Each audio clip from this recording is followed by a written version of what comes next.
Scary dating stories. Story number 1. Just for some background info, I'm an 18-year-old male, currently living in New York. I'm 6'4" and buff, and I've always been the center of ridicule and teasing from a young age due to my size.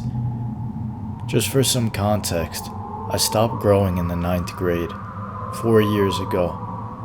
I was already done with puberty and had a full-on beard and was adult-like. I took advantage of this sometimes too much. This story takes place when I was in the 10th grade. I was lonely after a breakup with my then 7-month relationship. I was looking for a one-night stand, so I turned to Tinder.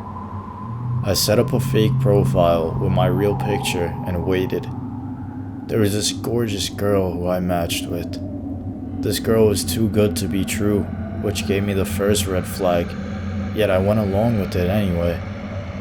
We exchanged innocent messages and planned to meet at her place the next day at around 9 p.m. I wasn't as excited as you would think, because I had some doubts on this girl. I didn't know if she was real, and as far as Tinder goes, you really never know what you're getting into. So 9 p.m. rolled around, and I got ready to go to her place. I was mentally preparing myself if anything crazy was gonna go down. Before I left, I texted my dad saying I was going to a friend's house, and then I left. I asked my good friend Isaac, who was 6 years older than me, to drive me since he had a car. He warned me to be cautious as I was. Long story short, he drove me to her apartment and I rang the doorbell. I heard light footsteps behind the door and a high-pitched voice saying, "Be right there." That's when I texted my friend, telling him everything is fine and that he should leave. Boy, was I wrong.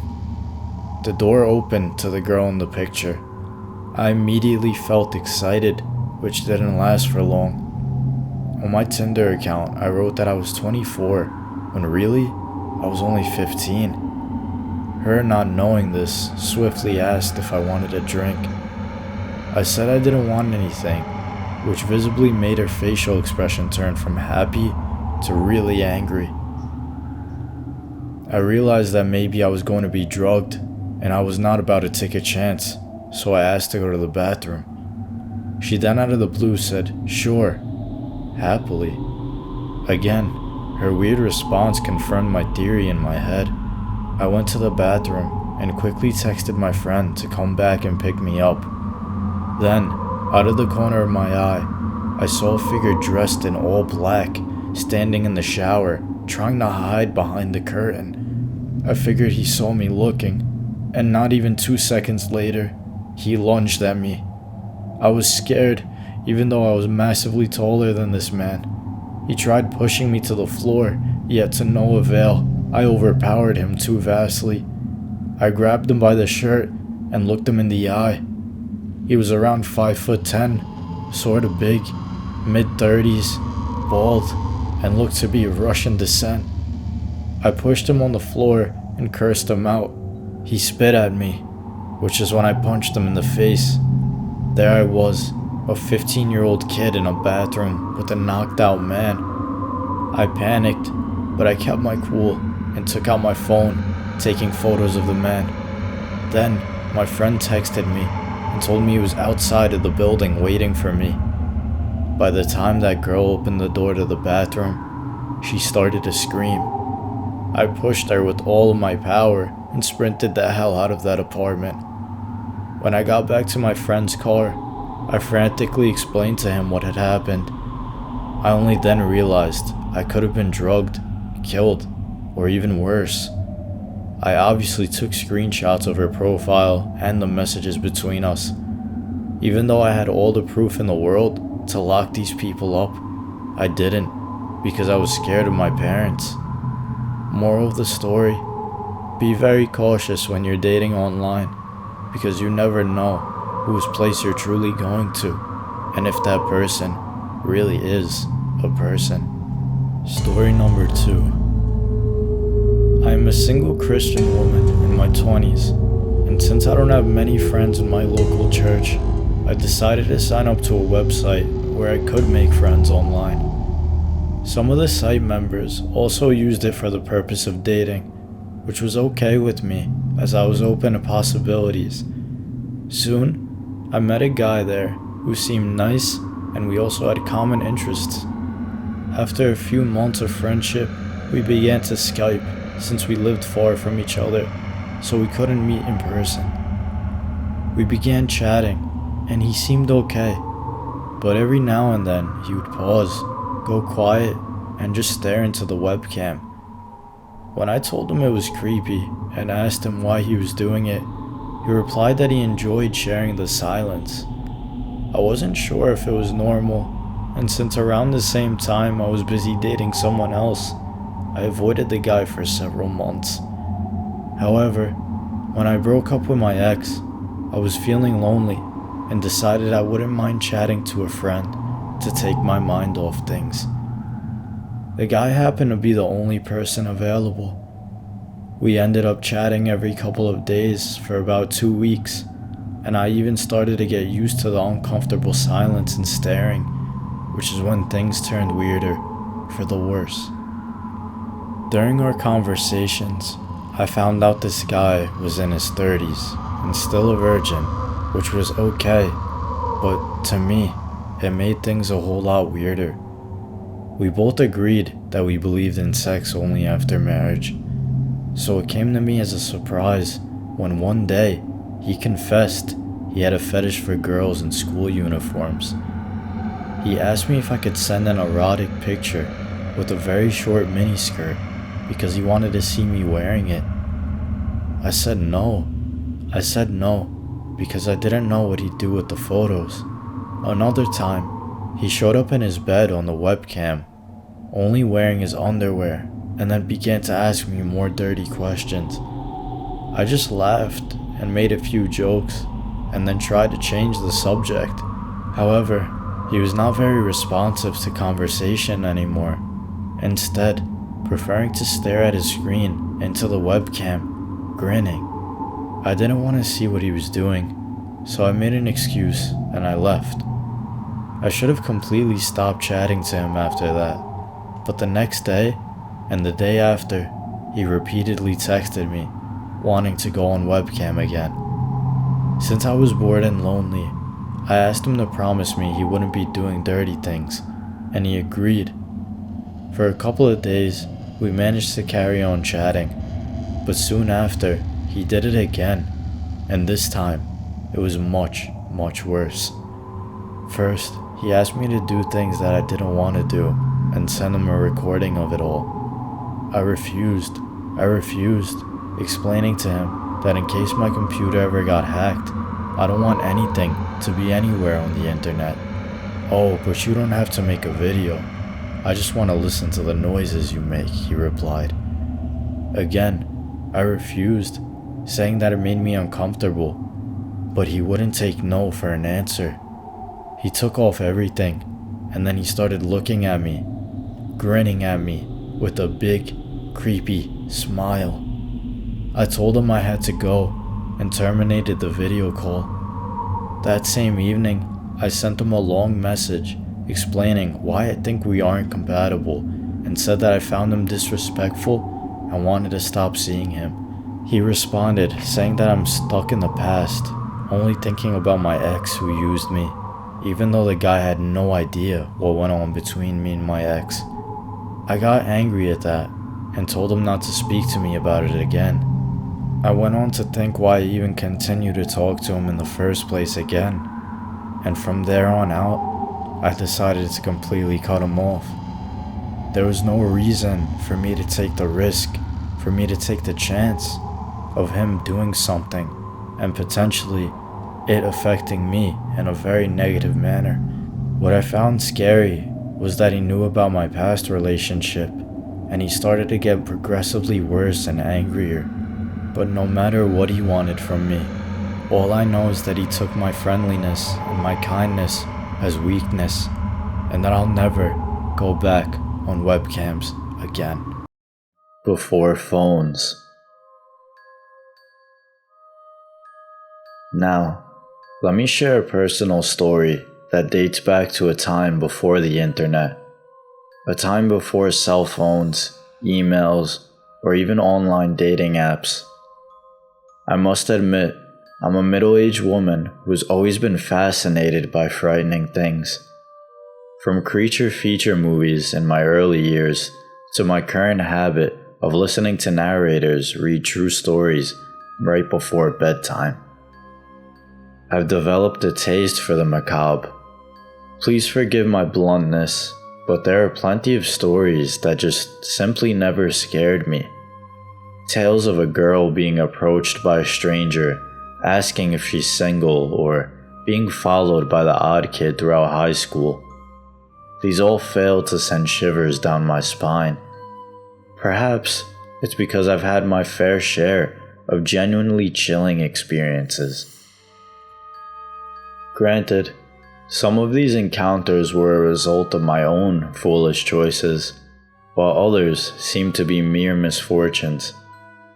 Now, let's go back in time to when I was in my early adolescence. I'd always been labeled as boy crazy throughout my entire life. The idea of having a boyfriend fascinated me as far back as 3rd grade. It's during this time that the event I'm about to recount took place, when I was around 11 or 12 years old. Somehow, I managed to get my hands on a CB radio, the communication tool used by truckers during their long hours on the road.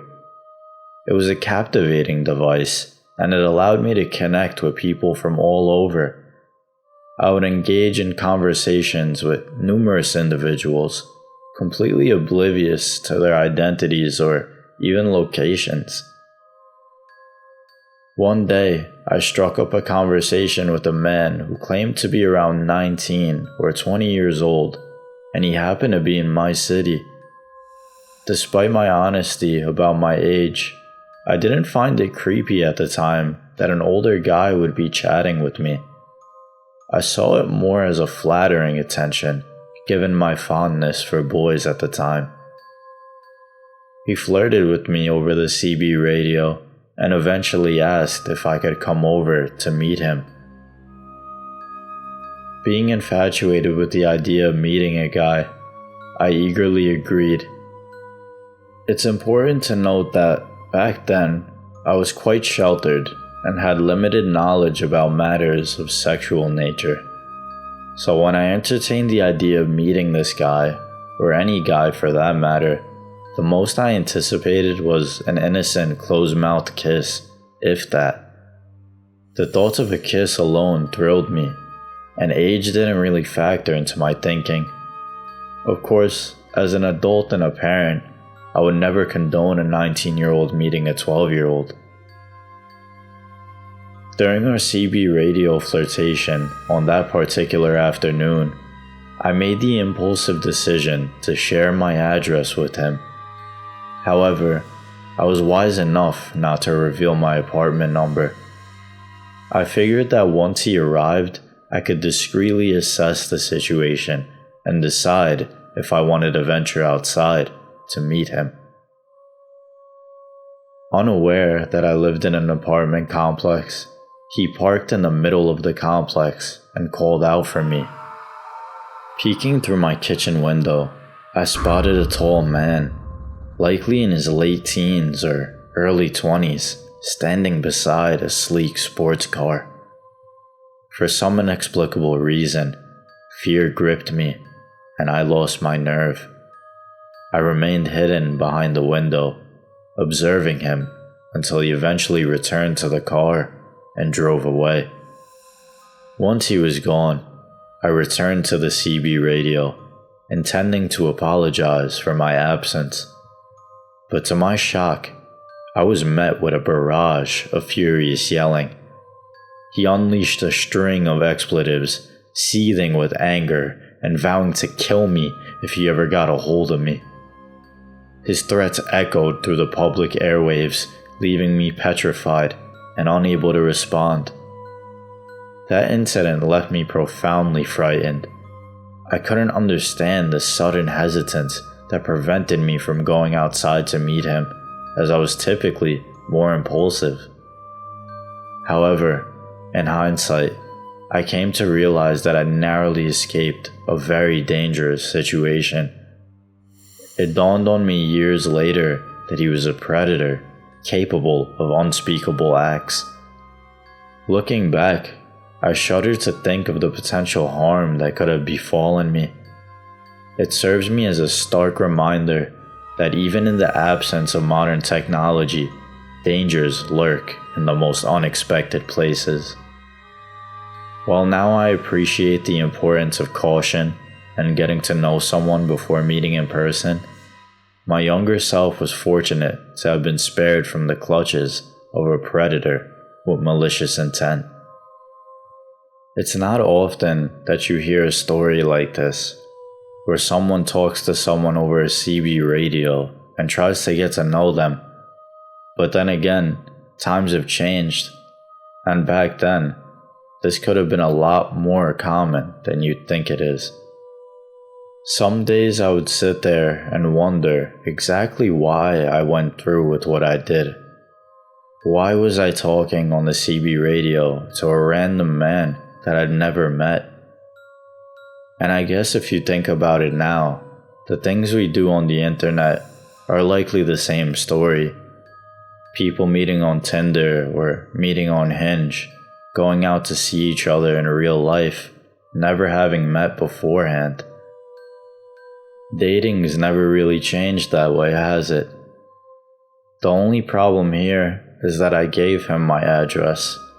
I gave him the place to go to, and I knew exactly what I was doing and how wrong it was.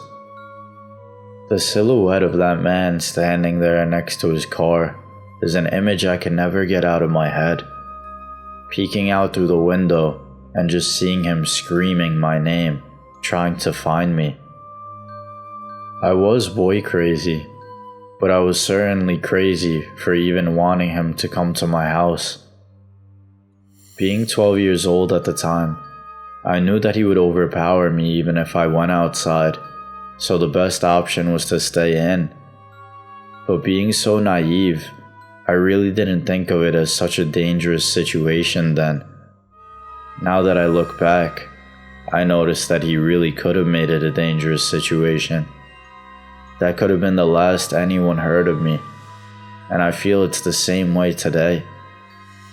Dating hasn't changed in the sense of meeting up with somebody and just seeing what happens. People are still interested in random meets, and I feel it only gets easier day by day for people online to trick younger people into meeting them in person. Thankfully, nothing happened that day, but I'm sure it could have if I was to step outside that door and meet with the man like I planned on doing. I guess the only thing I can say to those who are still listening is that if you do plan on meeting someone in person, someone that you're genuinely interested in or genuinely have a new connection with, just plan on being careful, because you'll never know who shows up, especially nowadays. Whoever's behind the screen that you're talking to could be a completely different person in person. Don't fall victim to the predator behind your keyboard.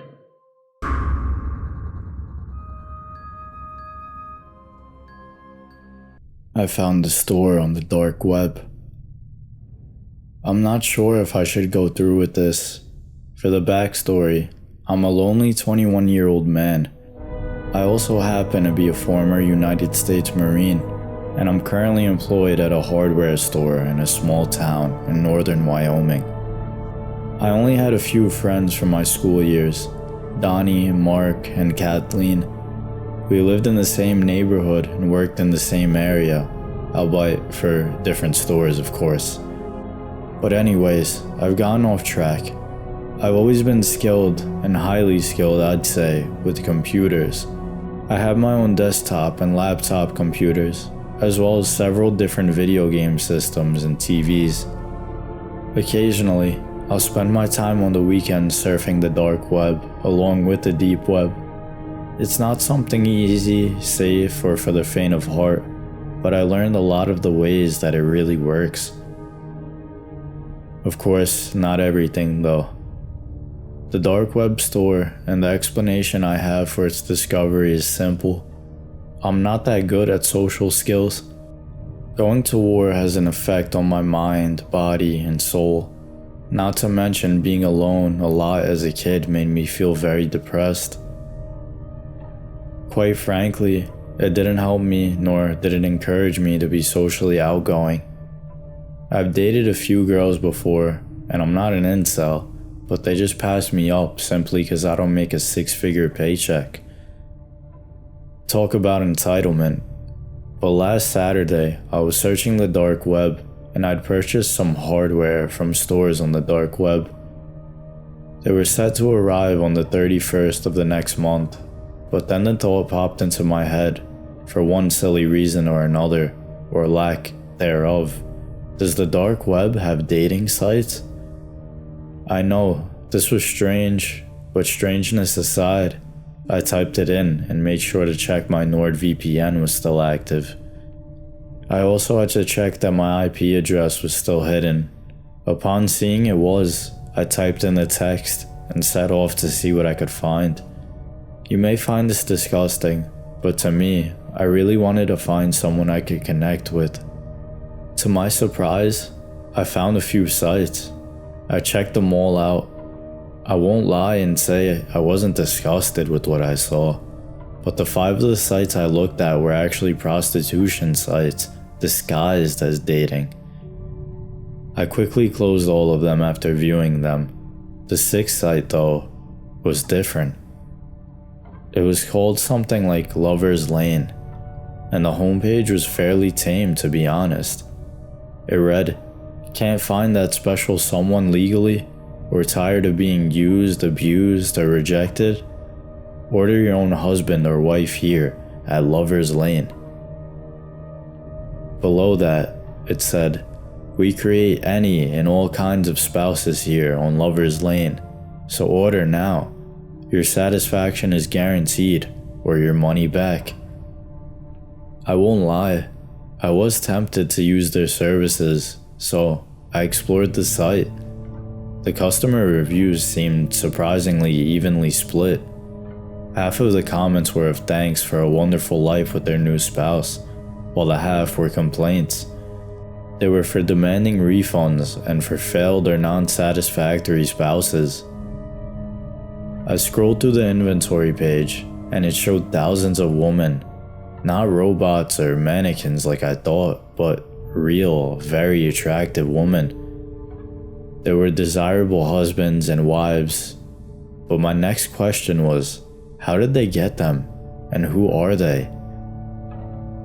I saw one 23-year-old girl named Sydney Stenson, brunette hair with twin ponytails, a great body, nice form and figure. The weird thing was that they had fully customizable traits and configurations is what they called it. She looked so pretty, and I honestly thought about buying her, but when I looked, she cost 100,000 Bitcoin. It was an incredible amount of money for such a weird website. I had a sudden hit of conscience. How is this even possible, I asked myself. Is this even legal? I decided to go to their About Us and Contacts page. It seemed that they had a phone number, and it was intriguingly in the States. Specifically, California, where I live. Impulse took over, and I called the number. After a few minutes, the voice on the other line said, "Thank you for calling Lover's Lane Spousal Support Store. If you'd like to speak to a representative, give us a moment. Your location has been traced for better ability to deliver your order. Please wait for..." I hung up right there and then. Shit, I thought to myself. They know where I live. I haven't been back to the dark web since that day, but I've been getting strange emails and texts from an unknown number. The address even sends me mail on occasion. They're not hostile, but they just encourage you to use their store services. I just wanted to finally tie the knot and impress my parents, but I'm honestly confused as to how they found out my parents wanted me to give them grandchildren before they die. It was my own fault for going on the dark web website just to test it out. I keep on getting texts and answers from these people, and I don't know if I really want them. For all I know, the website could lead back to some place that truly isn't legal. It could be a whole scheme involving people being kidnapped or whatever it may be. Maybe I'm the issue for actually going on this site. But the scary thing is, no matter where you go on the dark web or the deep web, even if you have a VPN or if you're trying to hide your IP address, they can find you. I didn't want to be found, and I certainly didn't want people to know my location. That being said, of course I was looking for someone on here. I don't know what to do at this point anymore. I can't move out from my house. I can't move to a different location. I guess I'm really just afraid that whatever they say to me, or if they know my address, they could potentially hurt me. I went in as a buyer, as horrible as that sounds. However, I really didn't know that this was something that I didn't want. I just thought that exploring the website would be harmless, but it turns out that I really was hurting myself all along. I don't quite know what these people do to have all these husbands and wives on this website, but what I do know is that maybe it's not a good idea to ever go on the dark web. Maybe it's not a good idea to explore the deep web without repercussions. I should have known it all along, but here I am, sitting at home with somebody that I don't know, knowing my address. Hopefully it all goes away eventually, and hopefully they stop responding or sending me emails, but I wouldn't have to be hopeful if only in the beginning I was just there being smart about it. I wanted a wife, but here I am sitting at my computer, going on the deep web and the dark web again, with an uncertain future. I don't have a wife, I don't have any kids, and I certainly haven't impressed my parents. But I think I should be more worried about how silly I was doing what I did. The only thing I could really say is, I want to move out from Lover's Lane, but I don't think they'll let me. This is not a case of mistaken identity, or something that I could have even stopped myself. I had a will to go on the deep web that day. It had become part of my natural life, and even if I wanted to get away from it now, I couldn't. I was trapped between a rock and a hard place, all because I got curious. I think the thing that bothers me most is I don't know why people would do this in the first place. Mail order brides and paying people to hang out with others are a huge market, but little did I ever know that behind the scenes was a horror waiting to be unraveled. Lover's Lane was a dangerous road, one road that I hope not to go down ever again.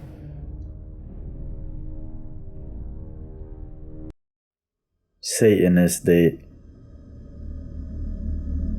Let me tell you a chilling tale that happened to a close friend of mine. We were engrossed in a deep conversation one night, exploring the realms of the unknown, when he revealed a haunting experience from his past. It involved a time where he found himself entangled with a haunting woman who held a deep fascination with dark arts. I guess you can say she was a self-professed Satanist. Curiosity piqued. I eagerly inquired about the reason why their relationship came to an abrupt end, and he proceeded to recount the spine-tingling story that unfolded before his very eyes.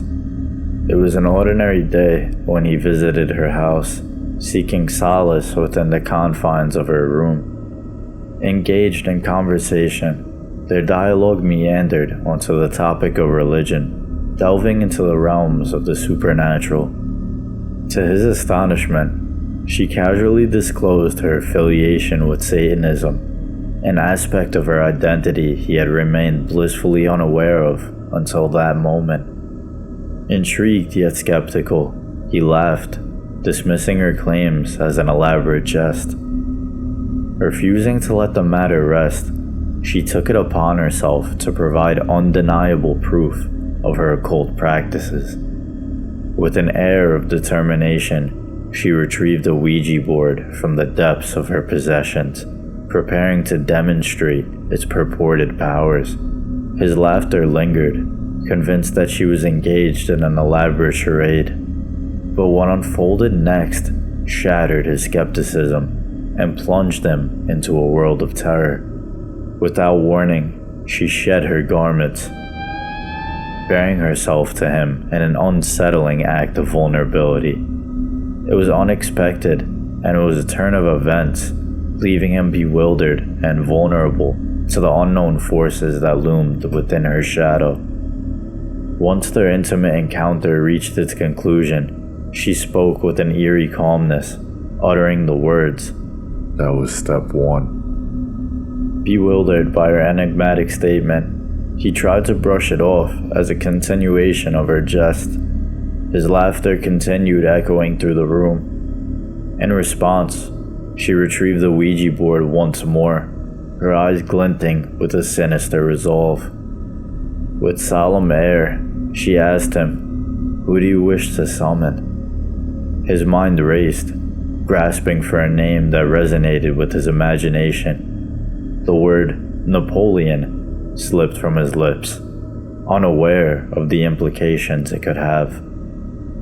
As she ignited candles, their flickering flames casting macabre shadows upon the wall, she began to chant incantations that echoed throughout the room.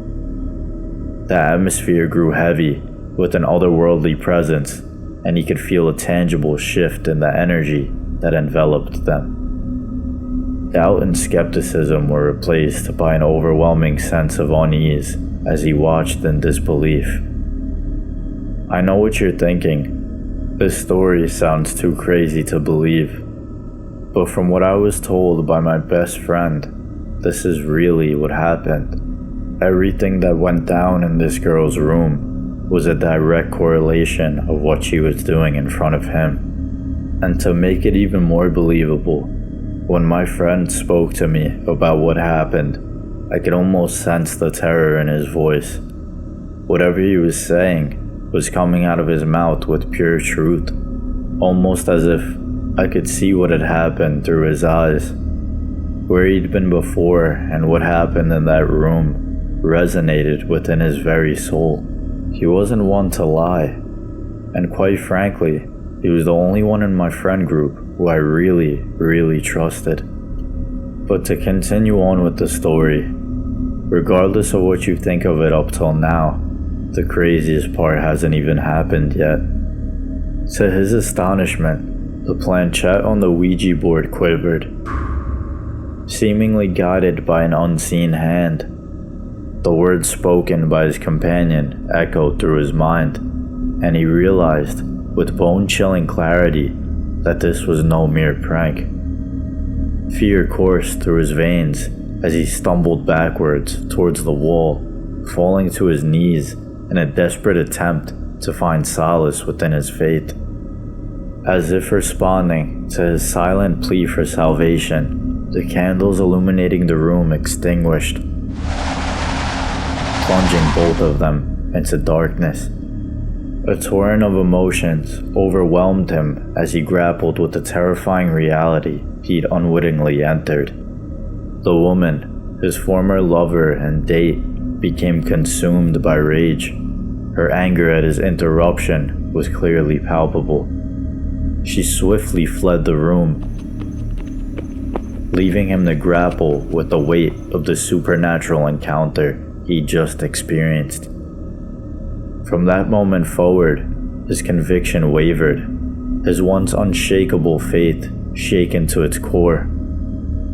The sinister encounter had then left a mark on his soul, a chilling reminder of the forces that lurked beyond the veil of our understanding. It was a wake-up call, a stark realization that the realm of darkness and light coexist in a delicate balance.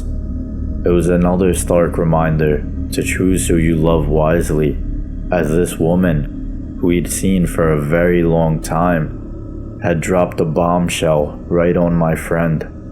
Unknowing of her practices, he went forth with it all, and he had no choice but to handle it the way he did. In the aftermath of this harrowing encounter, he made the decision to sever ties with this woman, realizing their paths had diverged too far to reconcile. With a heavy heart and mind plagued by the echoes of that fateful night, he ventured forth, changed by his brush with the occult.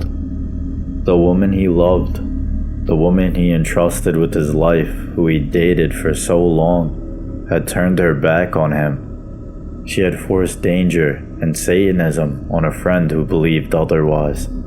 What's scary is the fact that he didn't want any of this to happen, but it just happened. When he was in his room with her, she pulled it all out on him, almost coercing him into doing what she wanted him to do. To this day, he remains haunted by the memories of that surreal experience, cautioning others to tread carefully when venturing to the realm of the unknown and when seeing people that you think you love. The allure of this forbidden knowledge and the seductive whispers of the supernatural can entice anybody, even the most curious, but the consequences can be very dire. It serves as a reminder that some paths are best left unexplored, for the darkness that lurks within them may forever taint the light that you see.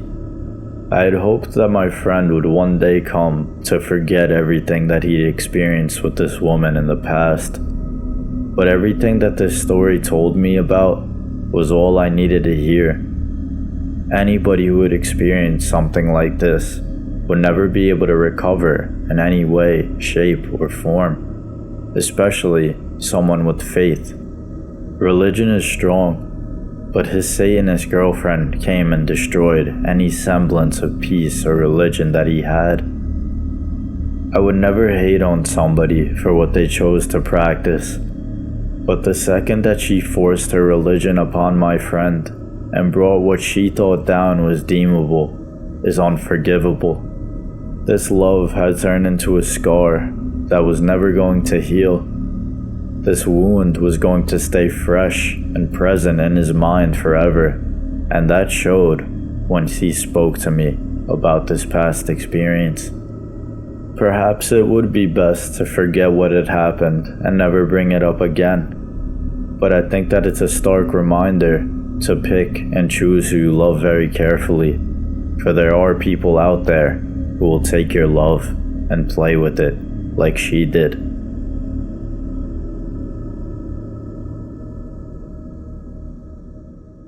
The library date. On my 18th birthday, a momentous occasion in any teenager's life, I experienced a series of events that would forever be etched in my memory. It marked not only the beginning of a new chapter, but also the introduction to an enigmatic world of love and mystery. As the sun cast its golden rays across the town, I embarked on my very first date. Nervous excitement coursed through my veins as I made my way to the point we said we'd meet at. We had decided to meet outside the local library, a grand establishment that had stood proudly since the 1700s, exuding an air of antiquity and wisdom. The library was surrounded by a beautifully manicured lawn, a serene haven that seemed untouched by time. It was there, amidst the tranquil ambiance, that our day unfolded. We found ourselves engrossed in conversation, sharing stories, and exchanging laughter. The connection between us grew stronger with every passing minute. As the day waned and the sun began its descent, casting a warm orange glow over the surroundings, An inexplicable yet undeniable chemistry enveloped us. Time seemed to stand still as we leaned in, our lips meeting for the first time. It was an innocent kiss, a symbol of the budding romance that blossomed on that Memorial Day. As the date drew to a close, reality encroached upon our blissful bubble. My mom had arrived to pick me up, inadvertently unraveling an unsettling mystery.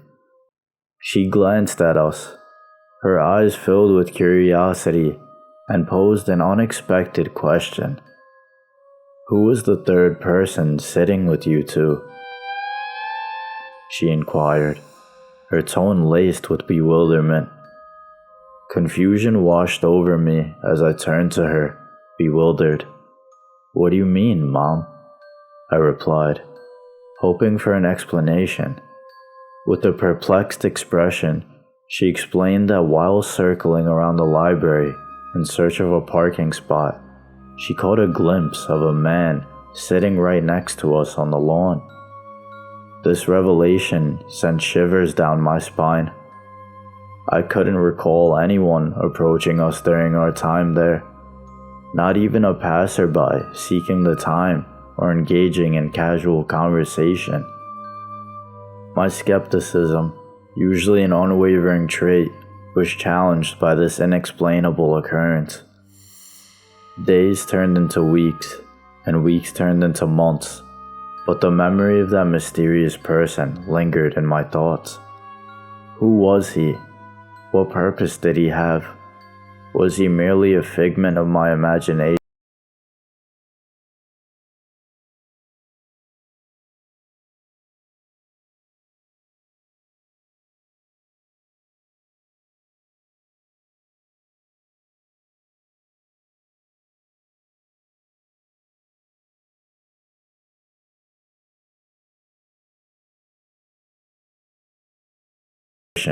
Danced within the pages of forgotten books. The library's rich history revealed instances of unexplained phenomena, igniting my imagination with tales of the supernatural. Over time, I found solace in the notion that perhaps the spectral observer was a guardian spirit, an unseen presence watching over us, silently blessing our budding romance. It became a comforting thought, an explanation that resonated with my yearning for the extraordinary.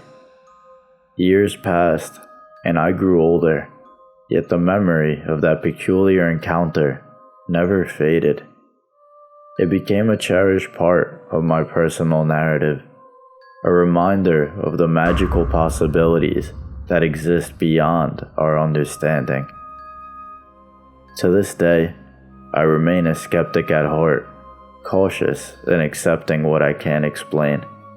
Yet deep within me, a spark of wonder is kindled by that unforgettable date on my birthday.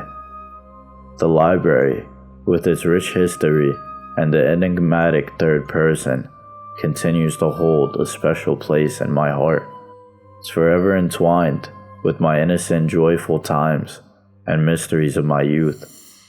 But I still can't put a finger on exactly who was next to us that day. Story number 2. My mom's boyfriend. Allow me to share an eerie tale from the past, one that's haunted my family for generations. This chilling account unfolded during my mother's high school years when she found herself entangled in a relationship with a seemingly pleasant young man. However, there was an unsettling twist to their love story, a father who exuded an aura of peculiarity. According to my mother, this man's father was unlike anyone she'd ever encountered. He appeared amiable enough, yet there was an air of mystery that shrouded him, as if he had secrets too profound to share. He seldom engaged in conversation, leaving my mother with a lingering sense of unease when they crossed paths. One evening, In the dimly lit living room of their home, my mother unwittingly bore witness to a series of bizarre events that defied logic. As they sat together, the television flickered with a sudden change of channels, all without the aid of a remote or any visible manipulation of control. It was a disconcerting spectacle, leaving her mind awash with questions and her heart pounding with a mix of fascination and apprehension. But it was a single, unforgettable incident that would etch itself deeply into their shared memories. Late one night, as her boyfriend slumbered soundly, he was stirred from the slumber by a faint knocking sound emanating from the window. In a state of groggy confusion, he stumbled towards the source of the disturbance. To his surprise, he discovered his father standing outside, seeking entrance into his son's room. Still groggy and disoriented, he opened the window and allowed his father to climb in. Assuming it was sleepwalking, he shrugged it off and returned to his bed, settling back into the comfort of slumber. Little did he know the horrors that would await him come the next morning. At the first sign of sun peeking through the curtains, the truth slowly unfurled, like a dark shadow overshadowing their lives. A cold realization dawned upon the young man. His bedroom was situated on the second floor, far beyond the reach of any intruder. How could his father have appeared at the window in the dead of the night, defying the laws of physics and any common sense? The implications were spine-chilling, and fear tightened its grip around his heart. He mustered the courage to confront his father, hoping for an explanation that would dispel the shadows of doubt. But his father's response sent a shiver down his spine. In a calm yet cryptic manner, he assured his son that there was no need to concern himself with the strange occurrence. A wall of secrecy was erected, leaving the young man to grapple with the nightmarish mystery that defied all rationale. Haunted by the inexplainable and burdened by the weight of the unknown, my mother's ex-boyfriend found himself plagued by sleepless nights and a constant sense of unease. The experience forever altered his perception of the world, leaving him with lingering questions and an unshakable sense of dread. To this day, the story is passed down through generations, whispered in hushed tones during family gatherings. Quite frankly, it's the reason that my mother has him as an ex-boyfriend. When she was there, she would experience the most unexplainable things as well. Not wanting to be around that anymore, she had no choice but to leave him and cut him off due to his father. Not only that, but he then spiraled into madness, being unable to grapple with the fact that his father was doing the most unexplainable things. It serves as a reminder to truly get to know the ones you love, or you may experience something similar or something of weird nature that may have you grappling with your own sanity.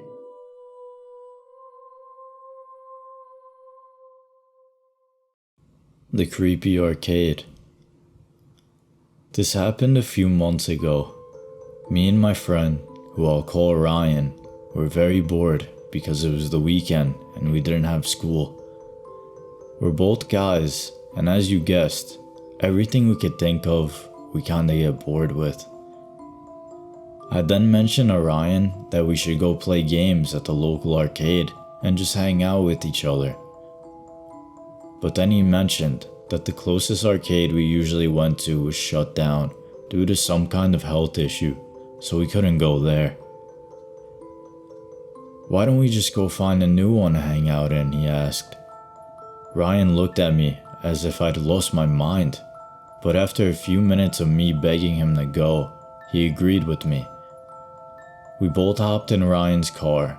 He was 19 at the time and could already drive. But we drove around for a few minutes until I pointed out an arcade that looked completely brand new.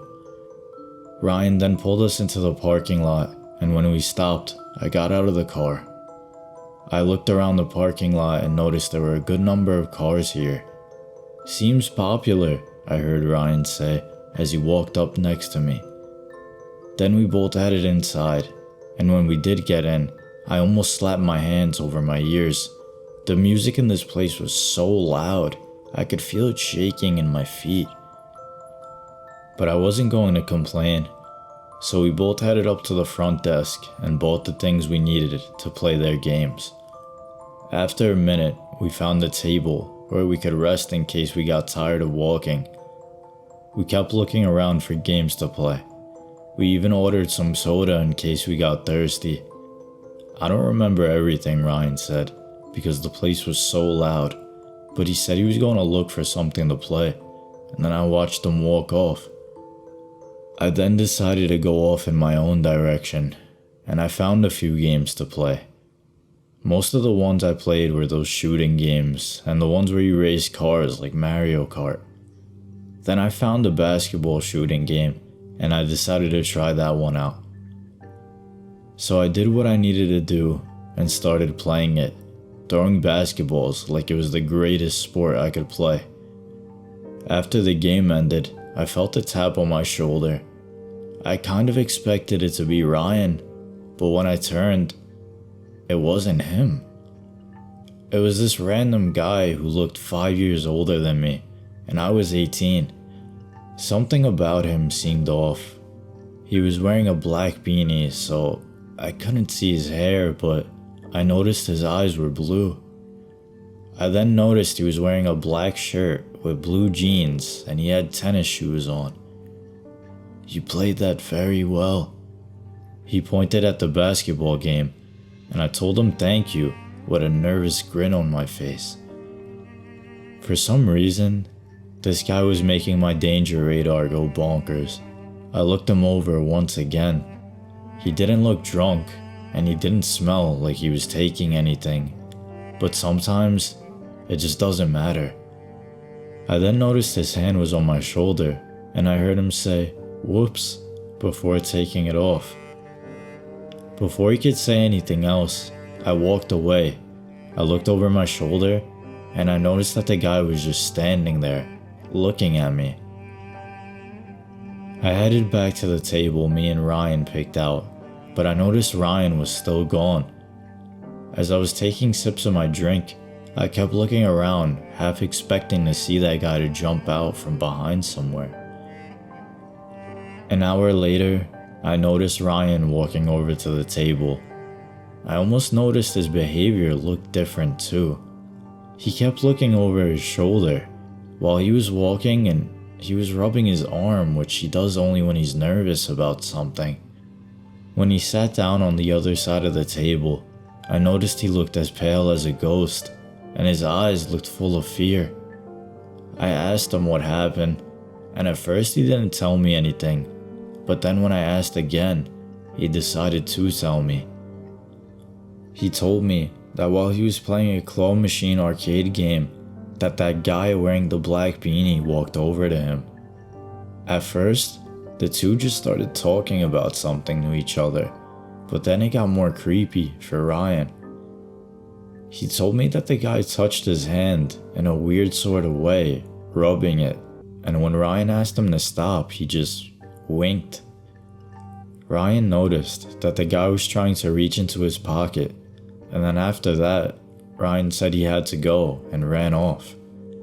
I gasped, asking Ryan a few things, and then I told him the same man had came up to me and started talking to me weirdly. After that, we decided to leave, and without looking back, we headed back outside to the car. Before we could drive off, my phone beeped, and I looked at Ryan confused before pulling it out. I noticed it was a Facebook message now.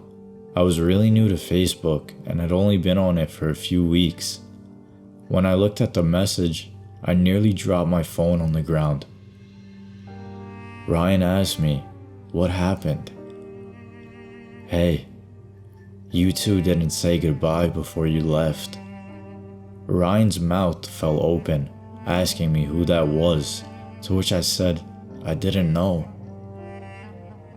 Then I texted the person who they were and what they wanted, but instead of answering my message, they sent a "look at this."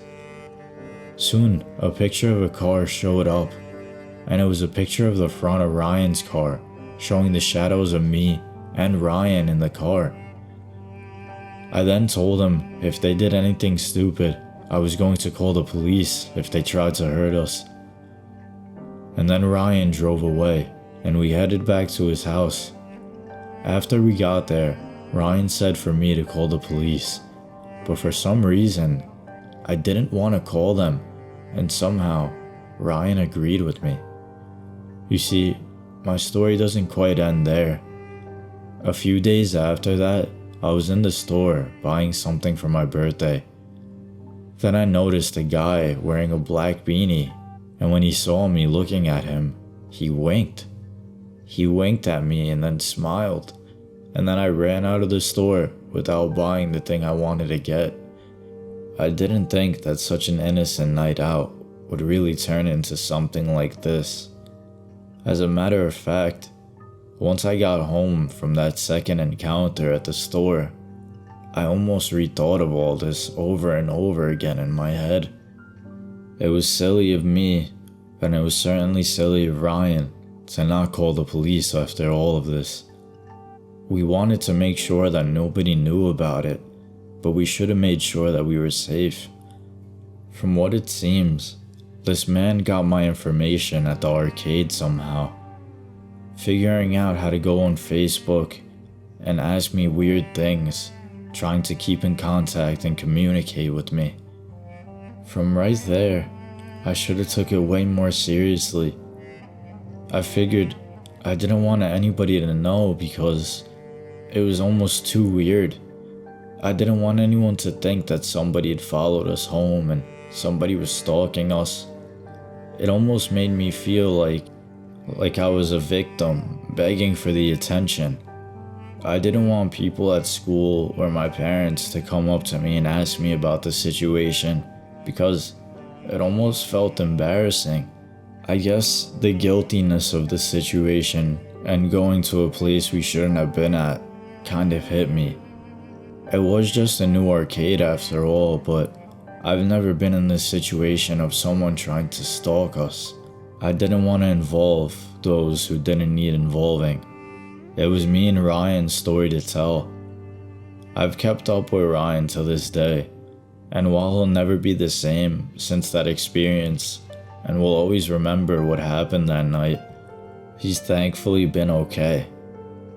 But to that man with the black beanie that kept following us and trying to figure out where we lived and what we do, I hope you know we're traumatized from that night. We'll never be the same, and we'll always remember that creepy grin that you had. But that doesn't mean that I ever want to see you again. Whatever he was trying to do to us that night, we'll never really know. It's more so me and Ryan's memory that we have to deal with. That man seemed to have some of the illest intentions that we couldn't even think of. Who knows what he would have done if he caught one of us, and who knows why he even went after the both of us. But once he saw that we were in the car together, I'm sure that man's mind was going crazy. Love spell gone wrong. It was October when my very best friend, Lynn, and I decided we'd celebrate our birthday together as we always did. But this was a special year. We were both turning 18, so we decided it'd be a good idea to celebrate by bar hopping from town to town. Down Route 20, there was a main route that connected all of our little upstate Ohio towns together. Our birthdays were less than 2 weeks apart, and we'd been best friends from our first meeting at age 12. Not too much to remember until our last stop. We were about 40 miles away from home at this point, and this is where my story begins. I met Kevin. He was tall, blonde, and had sparkling blue eyes that twinkled with a hint of mischief. He was 5 years older than me, quite gregarious, fun-loving, spontaneous, with a hysterical sense of humor. He had a very adventurous spirit and enjoyed skydiving. He was also an amateur photographer as well, liking to take pictures as he was free-falling. He had a job, a car, and was attending the local college. I just loved his spirit. As you can imagine, I fell in love fast and furiously. We were together every spare moment, running around with our friends and going to parties, just living it up as young people do. Not a care in the world. If a great song came on the radio, he'd pull the car over and dance in the street. Anytime we went to the movies, I'd let him pick, as his choice was the best choice always. He was smart and articulate and very good looking. There was never a dull moment with Kevin. I just adored him. June 1973, he and his little brother had decided to take a road trip out to experience the mountains in Colorado for the summer. I was so happy for them both, and I really loved his brother too and wanted them to go and have a good time. What I didn't know yet, I was pregnant. While they were out on their adventure, we communicated infrequently. No cell phones back then.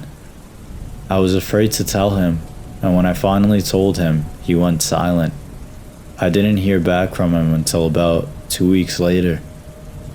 He wrote me a letter and informed me that he wasn't coming back to Ohio. I was devastated, heartbroken beyond imagination. During this time, I came across an article in the Reader's Digest on how to cast a love spell. Of course, that's the answer, right? I was diligent and cast this spell every single day for several months through tears and intense emotional upheaval. I'd never experienced such pain in my life, except for when Shep, our family dog, died when I was 16. One night, I'd slept on the couch and suddenly awoke at 6 a.m., fully awake, and said to myself, "He's back." It was late October, a full year now since we'd met, and I'd been very diligent in my task. Now, I do believe this was a supernatural experience because this is not now nor never was the way I woke up. It usually takes me at least an hour to become somewhat coherent, and I didn't drink coffee back then.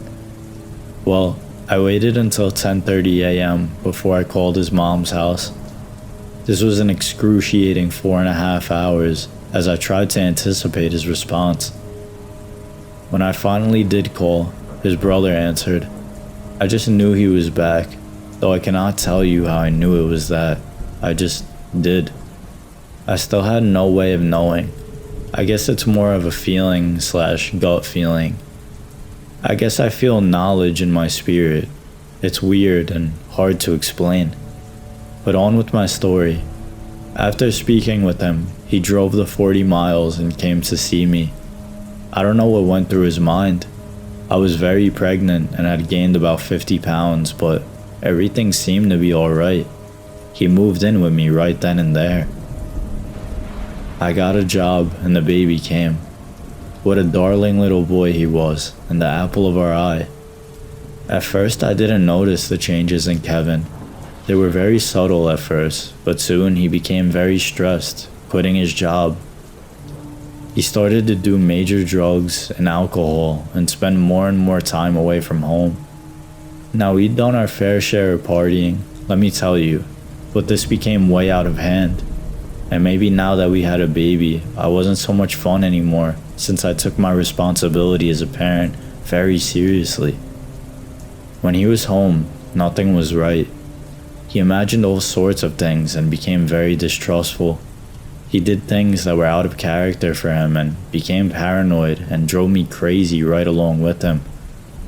I watched him spiral downward into madness. My point, you see, like Gage Creed, he wasn't the same person that came back. He was completely changed, no longer any fun. He enjoyed psychological head games, and I guessed it was some sort of testing ground. I don't know how he did it, but man, he had my mind so messed up.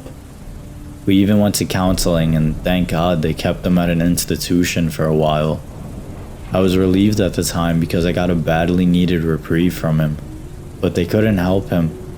You see, it wasn't until much later that I realized he'd been possessed by demons, and I do believe it was more than a few. The last time I saw him before I left for good, he was unrecognizable. He emitted an indescribable odor that was so offensive, but not a normal smell. His knees were larger than his thighs, and you could see every rib protruding from the back or front. His eyes had dark circles and were sunk into his head, and he looked absolutely haunted. He looked like a person who'd been in a concentration camp. I remember looking at him in amazement that he was actually still alive. I was finally able to escape by taking my children and moving to the middle of the US where I knew no one. I did see him again sometime later. He'd put on a small amount of weight, although his mind was still the same as it was when I'd left. God forgive me. I always wondered if I'd been responsible for causing the demons by my spellcasting. It seemed like he had a legion in there. I still feel responsible because I don't know for sure if every time I cast that spell, he received another one. I kind of suspected it was my fault, like another knowing. Don't mess around with any kind of spell, no matter how innocent it seems. You just don't know the ramifications of your actions. Believe me, it's better to let them leave and find another person. It's just not worth the torment you'll put themselves and you through. The reason I've decided to share this is maybe I can get some peace knowing my story helped at least one person. I've lived with this my entire life, so I hope this could be your warning. Don't let the demons follow, and don't let them take over. I wanted love, and I certainly found it prior, but I shouldn't have wished it upon him if that's not what he wanted. When he went on that trip, maybe he changed, or maybe I changed, but doing that spell almost certainly only brought hate and potentially some sort of paranormal spirit into our lives. Our love was never like this, and our child is a blessing, but our relationship now is a curse.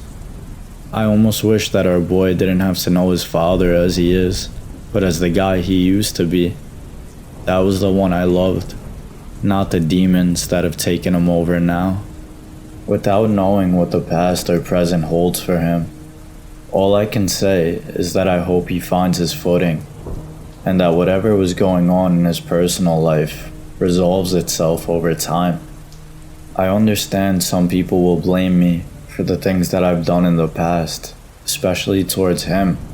I know it's hard for the person you love, or for a loved one to leave during such a reckless time of hate and anguish, but this is just something that I had to do to make sure my mental state stayed the way it was.